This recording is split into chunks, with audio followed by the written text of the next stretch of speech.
السلام علیکم جی، ایاک نعبد و ایاک نستعین۔ اس وقت ہم لیاقت باغ جو ہیں وہ کھڑے ہیں راولپنڈی میں، میرے ساتھ برکی صاحب اور ہمارے تمام آئی ایل ایف کے دوست جو ہیں موجود ہیں، اور اسی طرح سے اور آئی ایل ایف کی ٹیمیں یہاں پر پہنچ رہی ہیں۔ انصاف لائر فورم کے تمام وکلاء اور دیگر پاکستان تحریک انصاف کے رہنما یہاں پہنچ رہے ہیں، کارکنان پہنچ رہے ہیں۔ تو یہ ہے بیسیکلی لیاقت باغ۔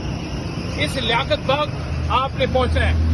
جلسے کی ہم نے کال دی تھی، جس کو ہم نے احتجاج میں بدل دیا ہے، اور کپتان عمران خان صاحب نے آپ کو پکارا ہے کہ آپ نے ہر صورت 2 بجے آپ نے جلسہ کا یہ جو رکھا تھا لیاقت باغ، یہاں پر اب احتجاج ہوگا، اور آپ انشاءاللہ تعالی پورے پاکستان سے آئیں گے۔ اس احتجاج کا مقصد کیا ہے؟ جو جلسے کو ہم نے احتجاج میں بدلا ہے، اس احتجاج کا مقصد یہ ہے کہ ملک کے اندر عدلیہ کی آزادی، نمبر 2 جو ہے مینڈیٹ کی واپسی، نمبر 3 جو ملک کے اندر مہنگائی ہے اس کے خلاف ہم پرامن احتجاج کریں گے۔ اور پورے پاکستان کو یہ دعوت ہے، پورے پاکستان کو کپتان عمران خان صاحب نے واضح طور پر کہا ہے کہ آپ پہنچیں، جس میں تمام ٹکٹ ہولڈر، اسٹیک ہولڈر، تمام تنظیمیں، تمام لوگ، تمام کارکنان، تمام قیادت، سارے لوگ جو ہیں وہ یہاں پہنچیں، اور اس احتجاج کو آپ نے کامیاب کرنا ہے۔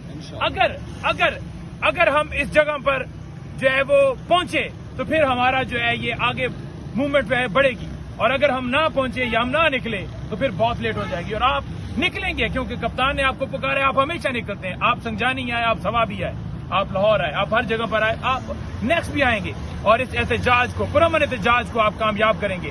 یہ آپ کی جنگ جو عمران خان آج لڑ رہا ہے، آپ کے بچوں کے مستقبل کی خاطر لڑ رہا ہے۔ آپ نے اس جنگ میں شامل ہونا ہے۔ اگر ہم یہاں پہنچے تو بہت زیادہ اس کا امپیکٹ آئے گا، اور یہ پہنچنا بہت ضروری ہے، ورنہ بہت لیٹ ہو جائے گی، اور آپ لیٹ نہیں کریں گے، آپ نکلیں گے، آپ پہنچیں گے، آپ آئیں گے۔